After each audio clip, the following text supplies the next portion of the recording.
Good morning po sa ating lahat na nakikinig ngayon dito muli live sa Albay PIO Net TV at makakasama po ninyo kami on the 146th episode of the Lady Po Business Hour Magnegosyo Tayo. Today is April 13, 2026.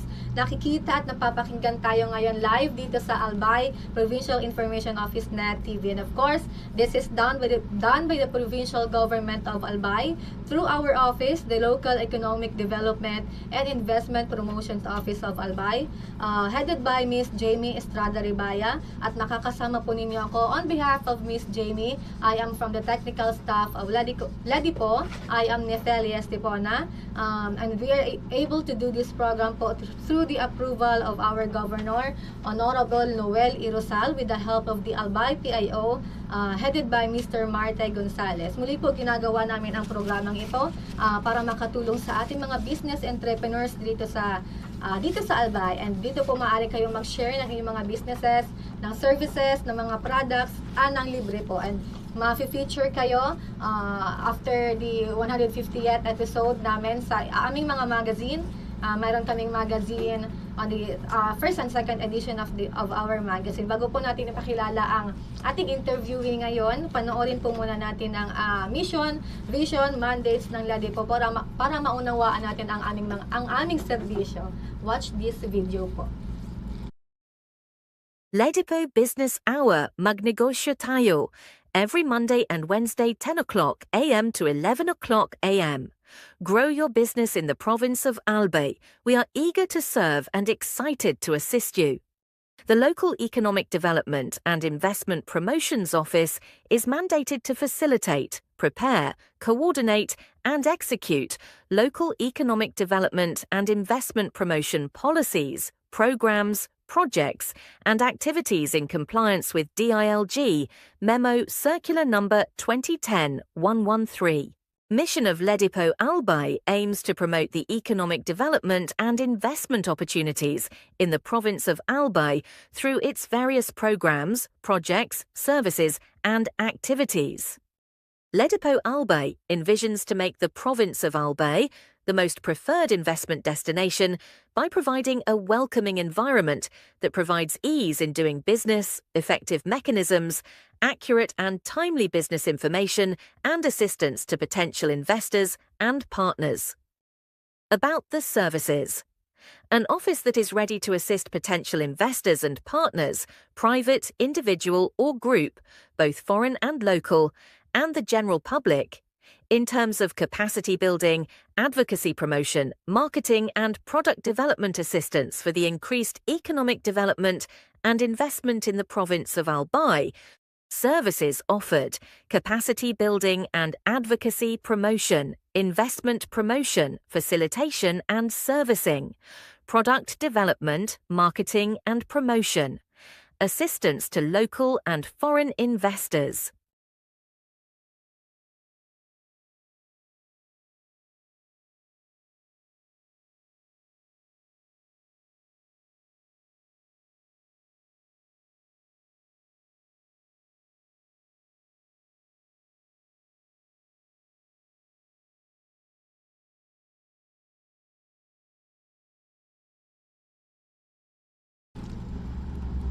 At muli nga po tayong nagbabalik dito sa Ladipo Business Hour, muli po sa ika-146th episode ng Ladipo Business Hour Magnegosyo Tayo. Katulad po ng sinabi ko kanina, maaari po kayong ma-feature one of this our magazine po. Ito ang first edition ng magazine namin, and ito yung pangalawa. And after the 150th episode po, magkakaroon ulit ng panibagong magazine ngayon dito. And as promised kanina, may makakasama po tayong isang interviewee, and ngayon mula pa po siya sa Ginubatan, Albay, all the way from Ginubatan, Albay. We have with us Miss Liza Osasha Gumtang from her business, Gumtang Seedling Production. Good morning po, ma'am, and pwede ka pong mag-introduce ng iyong business. Hello, good morning. Good morning everyone. Good morning po sa ating technical staff at good morning sa mga viewers ng business hour ng Ladipo. Thank you po for having me here. Yes. Sige ma'am, para po mas makilala pa namin ang iyong business, pwede mo pong ikwento, maaari po bang ikwento kung kung paano nagsimula itong business, bakit ganito ang business na naisip po natin? Actually, ang business kasi namin na to, nag-start pa to sa ninuno, joke. Nag-start pa sa sa Family. father ko, sa family. Ah. Then business din to ng halos buong barangay doon sa amin, mga nagtatanim talaga. Paanong sa barangay, ma'am? Yung kumbaga, kung 'di ba minsan kung anong business sa isang barangay na click, halos buong yun din ang business. Sa barangay mo, ma'am, Barangay, ito ganito pong po. business address, yung sa Okay. pamasan. Itong gumtang seedling po, ma'am, paano po ito nag-start sa father side? Tapos naman mo po, meron pa po bang, sino po mga katulong mo dito? Yung Gumtang Seedling Production, nag-aano na kami before pa, dati na akong nagbebenta ng seedlings, dati kami nagko-contract ng contract planting, yung 1 year, may 1 year na maintenance. So ngayon, may nagyaya kasi sa akin na pumuntang DTI, may ipa-follow up lang. Pagkatapos, since nandun na ako, nag-register na ako ng aking business name. Ito yung Gumtang Seedling Production. Okay. Anong narito, ma'am, sa business nito? Paano po siya umiikot itong business? Bali po siya, yung ako, usually mga buyer ko po sa online. Nakukuha ko yung mga malalaking buyer, then din po ako nagbibid sa mga government agencies. Okay, ma'am. Ano po ang naging inspirasyon nyo sa pagsimula ng Gumtang Seedling Production? Ito po yung Gumtang Seedling Production. Wala po kasi kumbaga, ang inspirasyon ko dito yung pamilya, to survive lang. Opo. Kasi since solo parent ako, may mga anak akong bubuhayin, wala naman akong aasahang iba.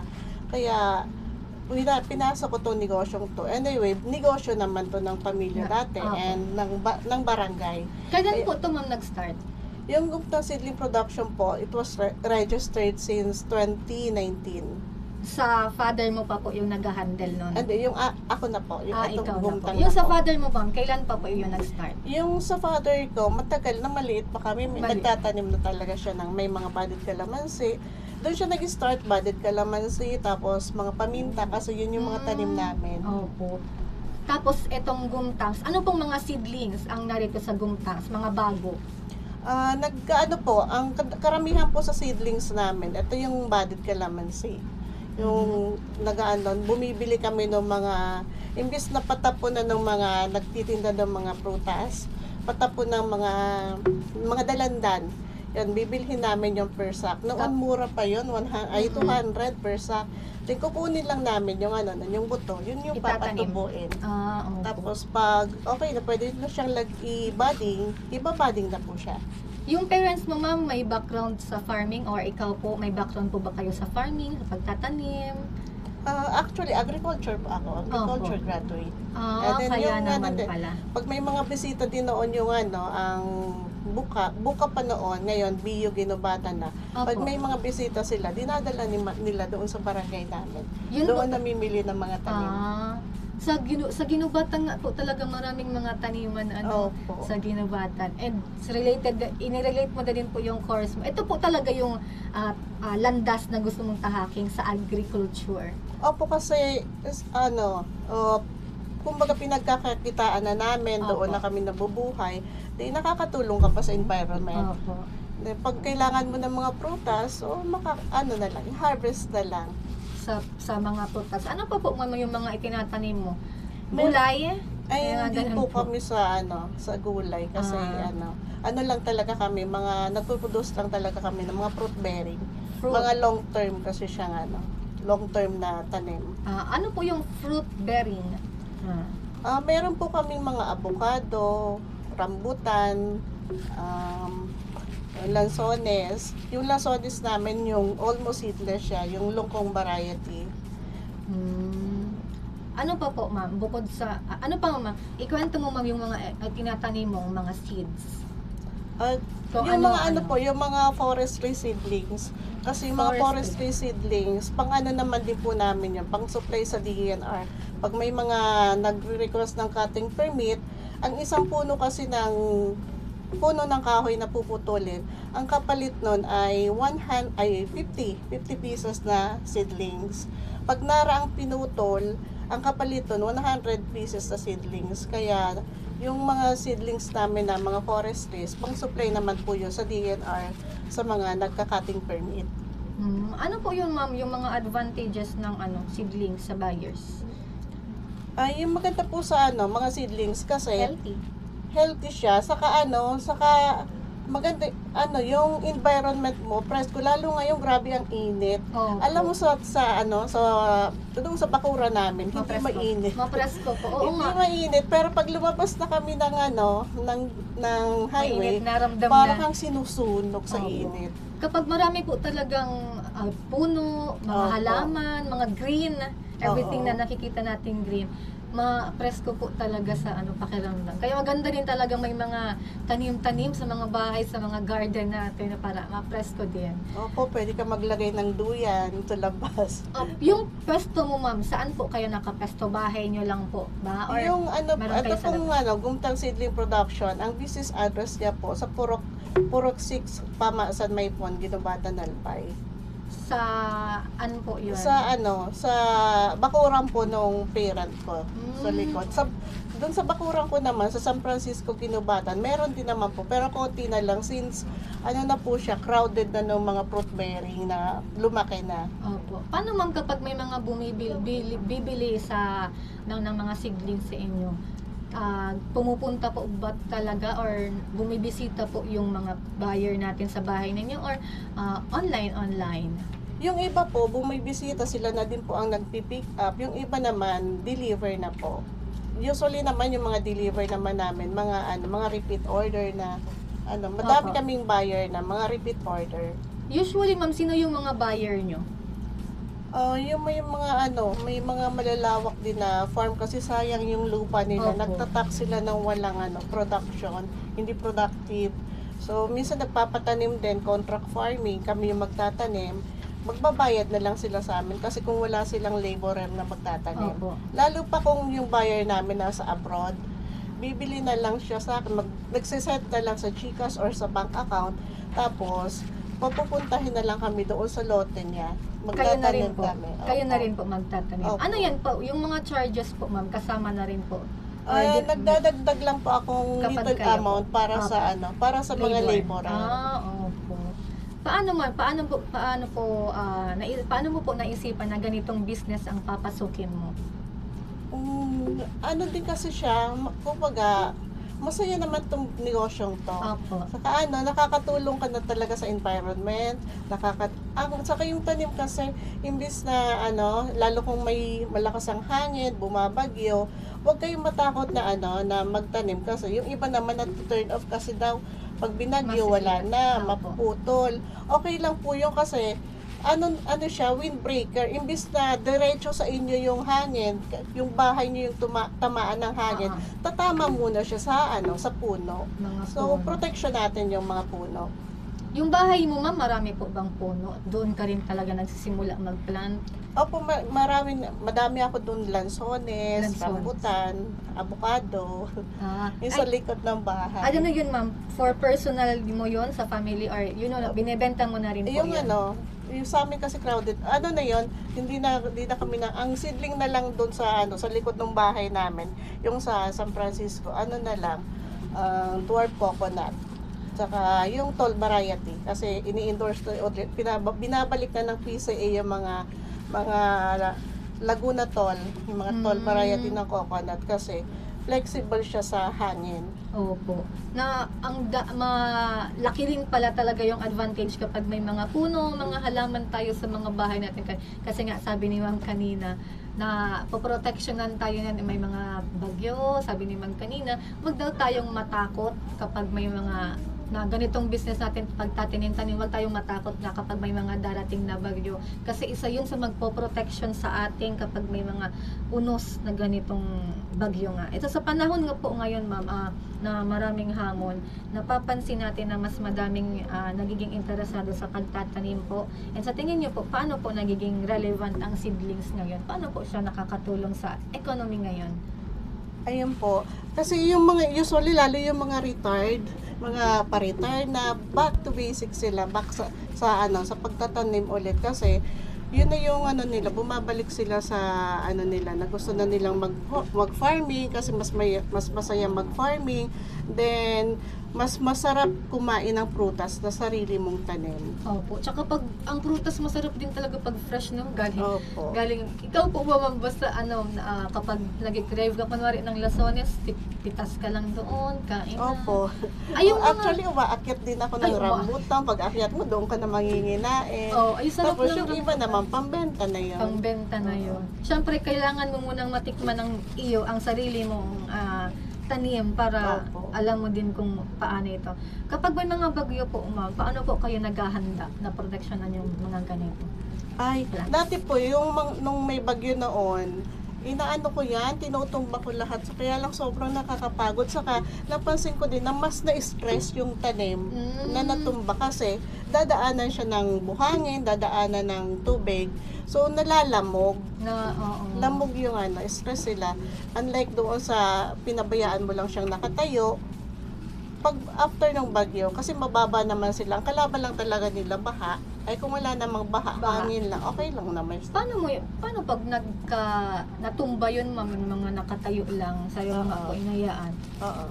Paano pag natumba, masisira po ba yung mga mamamatay? Usually po pag mga nakatumba naman, at na-stress lang, medyo yung dahon niya, yung tatamlay yung dahon, pero nakaka-recover naman po. Kaya pa naman pala yung Opo. ma-recover. Paano po yan? Anong process po? Kapag may mga ganun ka pong mga tanim, ma'am, na tawag dyan, parang nasira yung mga dahon nga, sabi mo po, Opo. lamog. Nalamog. Ano po yung mga ginagawa mo para ma-distress yung Ano lang po, lang po siya, halimbawa mainit na, idilig-dilig mo din po. Ganun lang naman ang Tapos yung, halimbawa medyo mahaba na yung yung sanga niya, i-pruning mo po. Opo. Yan Kasi parang, nabigatan siya dun sa sanga niya, kaya medyo matamlay na din. kapag mga normal naman, ma'am, na araw, katulad nito, maganda yung ilaw, maganda yung sunlight. Ano po yung mga action na ginagawa mo para hindi po masyadong tawag dyan, parang masobrahan po sa init yung mga plants natin? Paano mo po inaalagaan yung plants? Yung nasa nursery naman, lalo yung exposed talaga sa sunlight, may naglalagay tayo ng net para hindi direct yung heat sa sa Sorry, mga ma'am, tanim. naglalagay ng Net po. net. Meron po Opo. kayo noon sa mo? Ngayon po wala pa. Pero nung nakaraan, meron na, kaya lang tinanggal na din yon. Mas okay po ba yung may shield din yung mga or talagang direct sunlight? Okay naman po yung okay net. yung may shield, kaya lang sa katagalan ng panahon, medyo na din yun, nabubulok na. Kaya tinanggal na namin, di pa kami nakakapagkabit ng panibago. Kwentuhan mo kami, ma'am, kung paano mo inaalagaan yung yung mga plants mo. Katulad nga sabi mo kanina, kapag may mga dry na, pinuputol, paano po? Ikaw po, sa sarili mo, paano po yun na maintain na maging healthy yung plants? Opo. Pag may mga dry na po, tatanggalin niyo na po siya. Kasi, aside sa pangit ng tingnan, hindi niya mahahawaan yung ibang sanga-sanga, ibang dahon niya. Saka pag lalo kung may insekto, i-spray niyo po sila ng insecticide. Then, huwag kalimutan maglagay ng fertilizer lagi. Opo. Ano po, ikaw, ma'am, ikaw rin po naglalagay ng mga fertilizer? Or meron May pa minsan nagkahayag ng naglalagay ng fertilizer, pero kung konti lang naman, kaya na po yun namin. Kapag mga ganitong maramihan na, ma'am, ilan po yung kailangan mong tao para ma-maintain? Kumukuha lang kami ng maraming tao pag may deliver kaming mga volume, yung mga bulk order, yung isang truck na, kukuha kami niya ng mga anim na tao. Kapag may mga, balik tayo, ma'am, sa bagyo, ano po yung, gaano kalaki yung damage na experience nyo kapag ganito may mga malakas na ulan, hangin? Yung sa amin kasi, sa bakuran kasi namin, dito sa San Francisco, twice na kaming nadaanan ng lahar. So, yung nangyari noon, yun, lugi talaga. Yung kasi ang daming, mga inanod yung tanim namin, saka saka yung hindi naman inanod, natabunan ng lahar. Hanggang ngayon, pa rin, yung alikabok sa amin, yung pinong-pino, parang para abo talaga siya. Kaya galing, Makati sa paa. galing po yun sa Mayon. Galing po Galing yun sa sa Mayon. Nung bagyong malakas, yung grabe yung baha. Yung sa Mayon naman po, ma'am, paano po kayo naapektuhan nito? Ito, yung Mayon, active na Mayon. Opo, ano talaga siya, laging may abo. Ang active ngayon ng Dinidilig lang po para natatanggal yung. Ang dilig kasi hanggang sa hindi yung sa puno lang, pati sa mga dahon para nahuhugasan yung mga abo sa tanim. Paano mo po yun? Ano po yung mga process na sabi mo paghuhugas po? Paano po ito? Turo mo po sa amin, ma'am. Ini-spray lang po nung Fertilizer. Ini-spray po nung hindi, tubig. Water. Opo. Ano pong pinagkaiba ng benefits ng water na lang Yung, sa fertilizer? ay, yung para ma-refresh po yung yung tanim. Sa fertilizer po. Para po ma-refresh yung tanim, kailangan diligan po yun. Saka Apo. pag nagdilig kasi, lalo kung grabing init, pag nagdilig, hindi lang yung tanim ang didiligan mo, pati yung paikot doon yung lupa na paikot sa tanim. Kasi kung tanim lang, minsan nagda-dry pa rin, nasusunog yung dahon. Kasi yung singaw ng lupa, na yung di ba yung yung amoy ng lupa na yung dry na dry tapos nabasa, yung init nun, yun ang nakakasunog sa dahon ng tanim. Yun po, isa po sa mga challenges mo, yung bagyo kapag may mga bagyo po. Opo. Isa na rin yung Mayon. And ano pa po mo, with this economy na matataas po yung mga bilihin natin ngayon, paano po nakaka-apekto ito sa mga seedlings? Ay, opo. Yun na nga, matataas na lahat ng bilihin, lahat nagmamahal dahil dito sa Paano ito, sa ma'am, nakaka-apekto? sitwasyon natin ngayon. Lahat na lang ang mahal. Lahat nagmamahalan, ako na lang ang hindi. Ako rin po. Bali, dito sa mga seedlings po, ang ginagawa na lang po namin, nag-stock po kami ng yung mga plastic, yung mga bag, seedling bag. Opo. Kasi pamahal yung mga seedling bag. Lahat naman pamahal. So, kailangan mag-stock tayo ng kailangan sa seedlings. Yung price natin sa seedlings, ma'am, tumaas din po ba or maintain? Yun lang. Taas lang kami ng 5 pesos. Kasi yun ang problema. Sabi ko lahat nagmamahal pero yung mga seedlings tinatawaran. Kaya imbes na magmahal, minsan nagmumura pa siya bumababa pa yung presyo. Pero personally, ma'am, sa business, paano po ito nakaka-apekto sa inyo? Yung sitwasyon Opo. ngayon. Ay, grabe po kasi humina yung kumonti na lang yung buyer. Pero awa ng Diyos, meron pa din naman. Bumabalik-balik. Opo. Ano po yung mga ginagawa ninyo para maka-adjust sa ganitong sitwasyon po? Mga process pong ginagawa mo, syempre malaking din. Nagpa-process din po ako. Meron po akong yung pili peanut butter, may turmeric, may dulce de leche. So mga hihilig sa matamis, yung dulce de leche. Yung mga naman, yung mga health conscious, may turmeric, tapos sa labat. Mga bago po yan. Ayan po ba yung mga... Opo. Sige ma'am, ikwento mo po kung yung mga products na iyan. Ayan po. Ito pili peanut butter. Ayun, may dala nga ako dyan kasi may nag-order sa akin dito sa Diretso na palang deliver si ma'am. Diretso deliver kasi dyan lang naman sa harap. Ang mga products ni ma'am, ilan lang ang mga price range? Yung Sa ngayon po, ma'am, sabi mo nga po, nagtaas ka ng 5. Opo. Pero ito pong stock, kasi na siya, yung materials niya, dati pa naman. So, ganun pa din naman ang presyo. Paano nyo po napapanatiling affordable yung seedlings kahit na tumaas po yung mga bilihin natin ngayon? Opo, minsan po ngayon humihingi kami kasi usually, pag-deliver, basta hindi kami lugi sa transpo, free delivery na yon kung madami naman na order. Pero kung konti lang naman, yung di-deliver ang putak-putak, hindi naman isahang bagsak, humihingi na din kami ng at least yung konting pandagdag lang sa gas. Opo, pati gas ngayon, mahal na rin Opo, sa mahal ng gas, ang konti na nga din ang bumibiyahe. Opo, kaya sa mga buyer dyan na pag-intindi rin, patience din kasi lahat tayo na-aapektuhan ng economy ngayon, ng pagtaas ng ngayon. Kaya wag din po tayong puro reklamo kung bakit tumataas ang mga pilihin natin. Manalangin na lang tayo na sana mag-end na to na crisis na ito. And sa mga katulong mo ma'am sa business mo, ilan po kayong talagang regular? Yung naman, sa family lang naman, sa yung kapatid ko, mga anak ko, tumutulong din. Opo. Tapos nag-hire lang naman pag may mga malakihan na Opo. pag may deliver na medyo madami, yun, kailangan talaga ng mga katulong sa pagkarga, sa pagdiskarga ng mga tanim. In terms naman sa staff, ma'am, ano yung mga kailangan mo?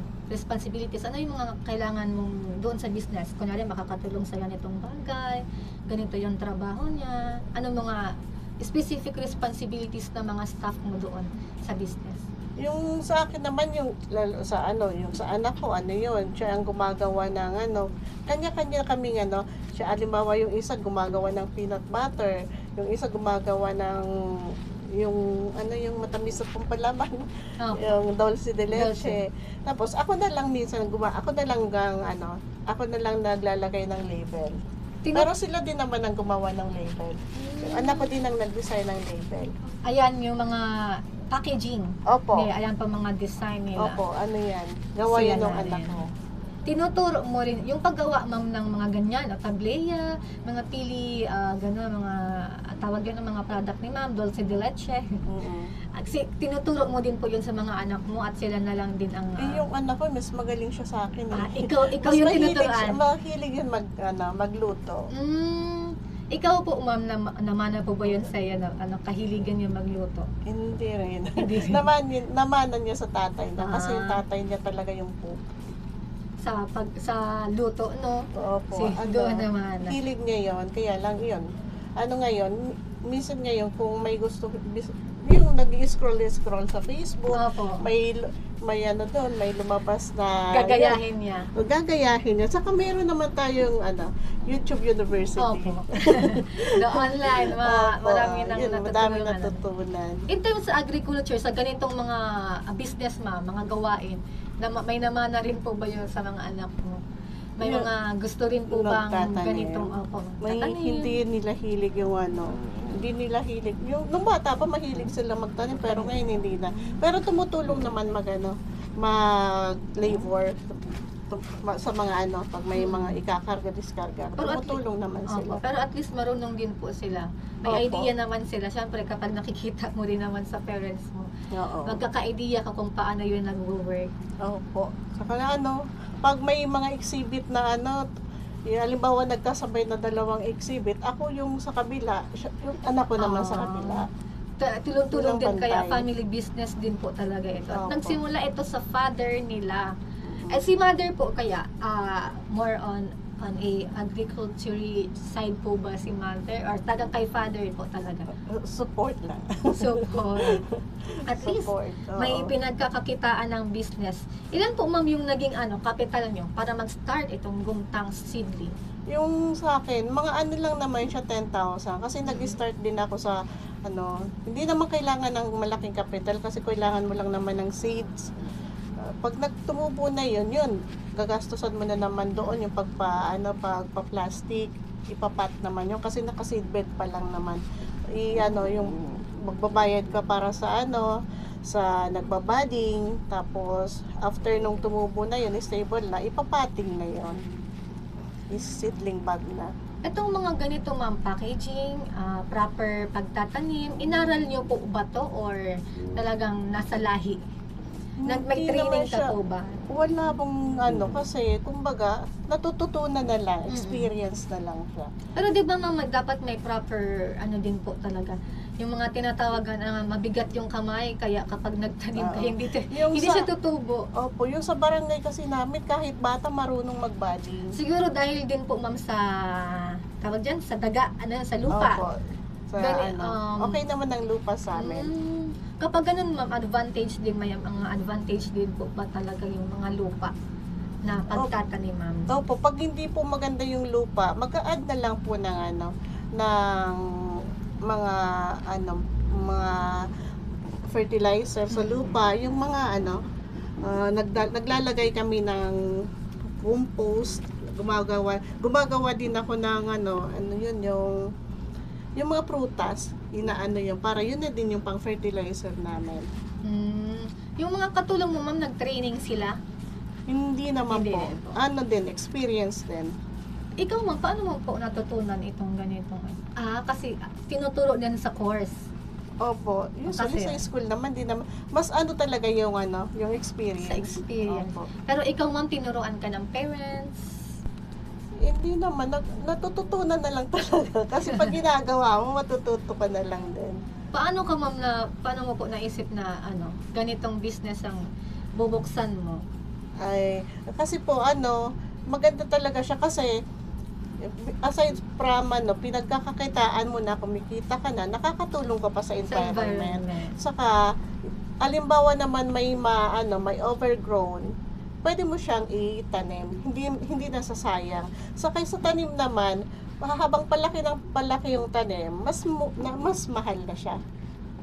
Mas may presyo na kaysa doon sa mga maliliit pang tanim. Etong gumtang seedling, ma'am, paano niyo po naisip na ganito yung pangalan niya?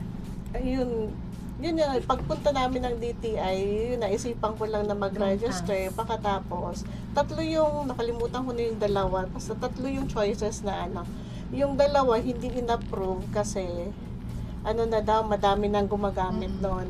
Ito ang na-approve, yung surname namin yan. Gumtang Seedling Production. Seedling. Dapat sa mga ganitong business, ma'am, ano po yung mga dapat i-prepare para pagsimula ang ganitong business? O kung mayroon pong mga gustong mag-open ng ganitong business, ano po yung mga mai-advise na tips ninyo sa kanila? Yun. Pag may gusto magsimula ng ganitong business, mga seedling production, kailangan may konting pasensya ka din. Saka kailangan may konting technical know-how ka din para sa negosyo. Saka personal mo siyang i-manage. Kasi kapag hindi mo siya personal na i-manage, lalo minsan napapabayaan din yan ng pagkakatiwalaan mo. Ma'am, sabi mo kanina, balikan ko lang sabi mo kanina, maraming ganitong business sa barangay ninyo. Opo. Ano po yung pinagkaiba ng business nyo? Ito ng gumtang seedling sa ibang production po sa Kinubatan. Kami po meron po kami complete po ang namin, ang business papers namin.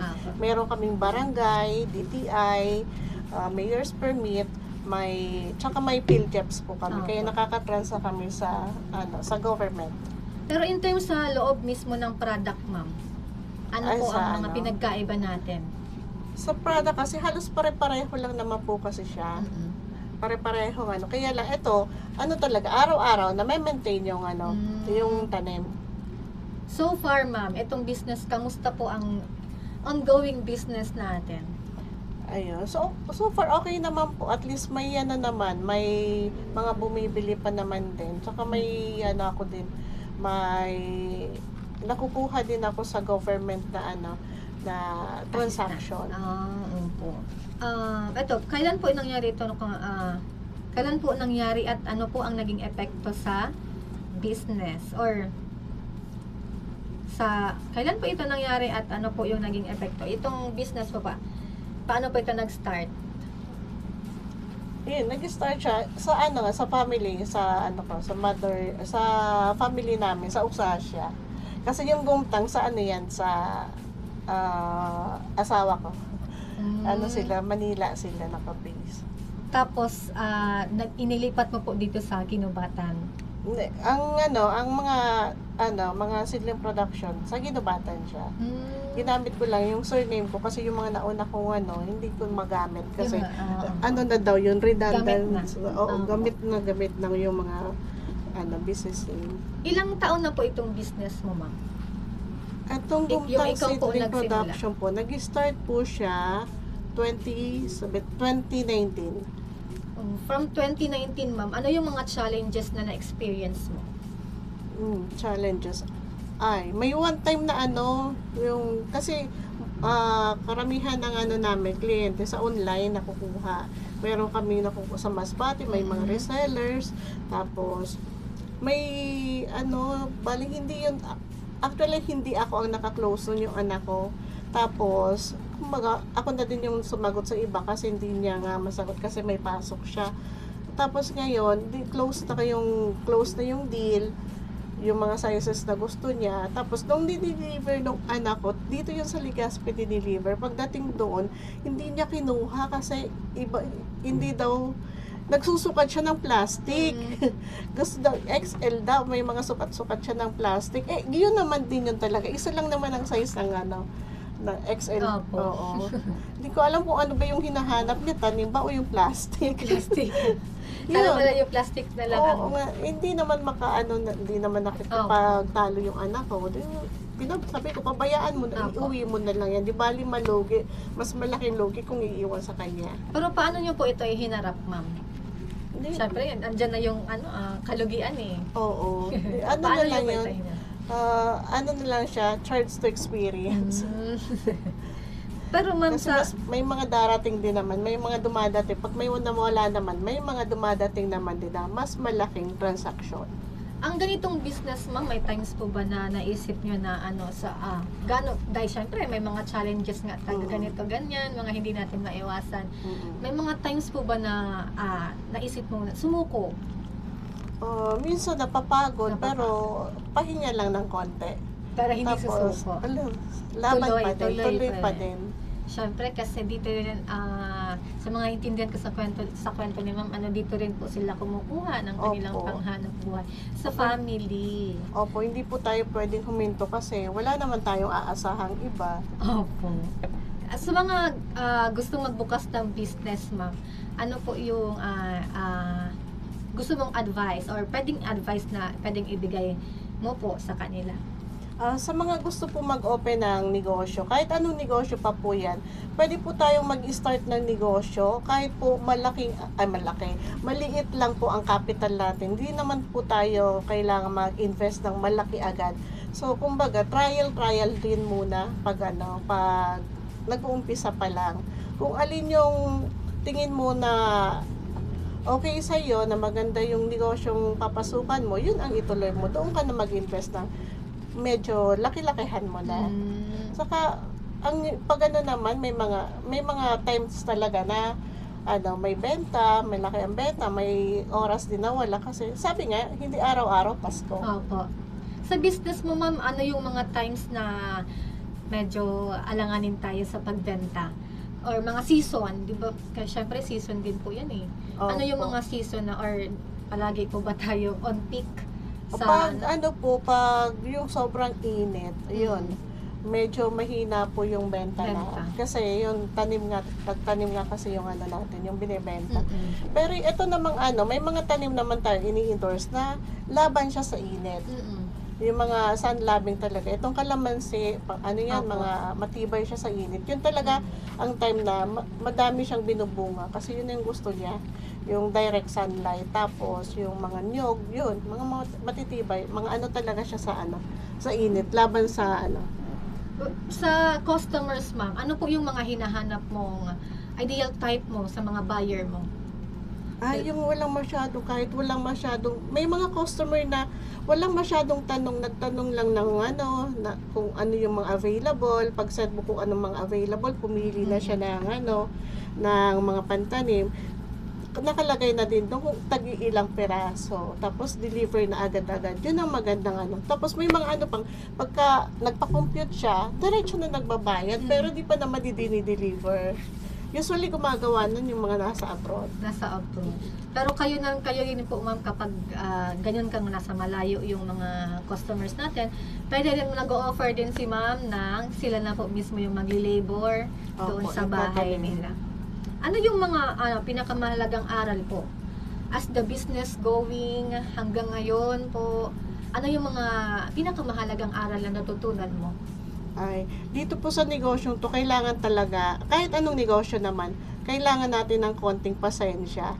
Pasensya sa sa mga buyer, yung mga nag-i-inquire na ang daming mga inquiries, ang daming mga tanong, tapos at the end, wala di naman din di naman din nag-order. So, okay lang naman yun kasi kailangan din talaga natin silang sagutin. Kasi malay mo, balang araw, kukuha din naman sila ng mga volume, ganun, volume order. Ayan, base po dyan ma'am, ano po yung may minimum order po ba kayo na nga pwede kahit small quantity lang ang bibili nila? Kung medyo malayo po, kahit small quantity po, okay na po yun. Pero mag-aantay po sila ng schedule ng delivery. Kasi mag-aantay po tayo ng ibang order doon sa area o madadaan na papunta sa kanila. Siyempre kasi sayang. Kailangan kasi isang load sa sa sasakyan. Sayang din kasi kung hindi puno. Pero kapag kunwari may isang customer na malaki naman na, go na po kayo. Go na po yun. Basta isang load na po yun sa sasakyan. Diretso na yun. Ma'am, Wala sige po, i-promote natin ang ating business, saan po tayo makukontak, saan po tayo located, and ano po yung mga products and services na ino-offer natin sa business na Gumtang Seedling Production. Sa mga mga viewers natin diyan, yung mga gusto pong magtanim, lalo yung mga may mga spare area, spare lot, pwede po natin siyang taniman ng mga fruit bearing na seedlings kasi kahit hindi po natin intayin yun, lalo po nasa malayo kayo, kahit hindi natin siya antayin, lalaki at lalaki yan, para pag uwi nyo, di mag-harvest na lang po kayo. Tapos, yung naman, meron din naman po akong ibang mga product like pili peanut butter, turmeric, tapos yung chocolates, yung mga tableya.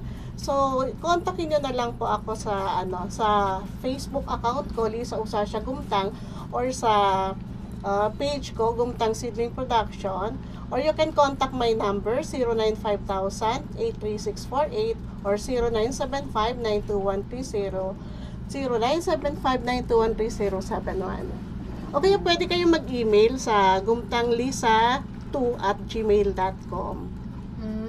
Ma'am, ang business ay located sa Purok Sais, Pamasan, Purok Pamasan, opo. Pamasan, Maipon, Ginubatan, Albay. Doon po talaga yung main branch. Opo, doon po yung May balak po ba kayong i-open sa labas, sa outside Ginubatan, sa inside Ginubatan, or may balak ka po bang i-expand itong location? Meron po kaming may display area kami sa Lower Binagsakan. Pwede po doon dayuhin, pwede po kayo dayuhin doon. Opo, at least nasa gilid lang siya ng highway. Madaling mahanap.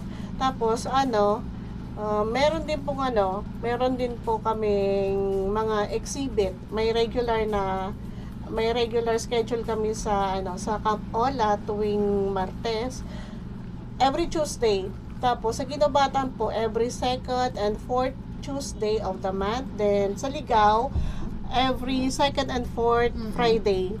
Tapos minsan may mga invitation tayo dito sa mall, sa SM, sa Ayala.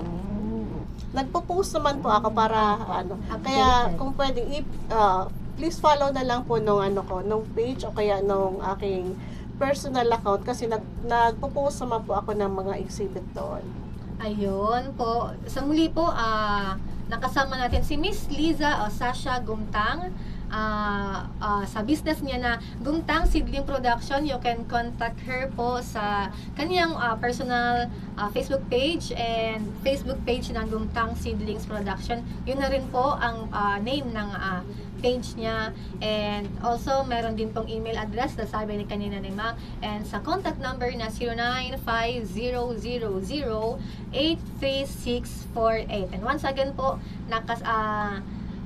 sige ma'am, before tayo mag-end, meron ka po bang tatlong advices na para sa mga negosyante ngayon dito sa Albay na during ditong sa crisis natin ngayon? Sa ganitong crisis ngayon, ang advice ko lang sa mga nagdinegosyo, yung mga kinakailangan po ninyo na na materials, na po niyo medyo mag-stock po tayo ng konti. O kung madami naman tayong budget, dagdagan na natin yung stocks natin kasi kasi pamahal ng pamahal yung bilihin. Minsan 2 araw lang nagmahal na naman kasi nagmahal yung gas. Mahal na din kasi yung shipping. So kaya dapat mag-stock po tayo habang may makukuha pa tayo medyo mababang presyo. Okay po. At ayun po na muli nakasama natin si Ma'am Liza Gungtang Seedling Production. Maraming salamat po and congratulations po sa business. Nanawa po ay magpatuloy pa itong lumago and mag-inspire ng other businesses. And muli po, ito po ang Business Hour Magnegosyo Tayo sa ika-146th episode ng programa. And bago po natin i-close ang programang ito, nais po muna namin pasalamatan ng Provincial Government of Albay, of course headed by Mr. Governor Honorable Noel Irosal, and dito po magpapasalamat din po kami for the Albay Provincial Information Office headed by Miss Marta Gonzales. Kami naman po sa LADIPO headed by Miss Jamie Estradan. Nagpapasalamat po sa pag-unlock ninyo sa amin sa invitation namin ngayon, and mga nakasama natin ngayon dito, of course maraming salamat po Sir Chad for the technical, Mami Nance, Grace, and ako po nakasama ninyo on behalf of Miss Jamie from the Local Economic Development and Investment Promotion Office of Albay. From the technical staff of LADIPO, I am Nefalia Estipona, and maraming salamat po sa pagsama ngayon, and makita-kita po ulit tayo sa Wednesday for another episode of the Business Hour Magnegosyo Tayo. Maraming salamat po. Thank you.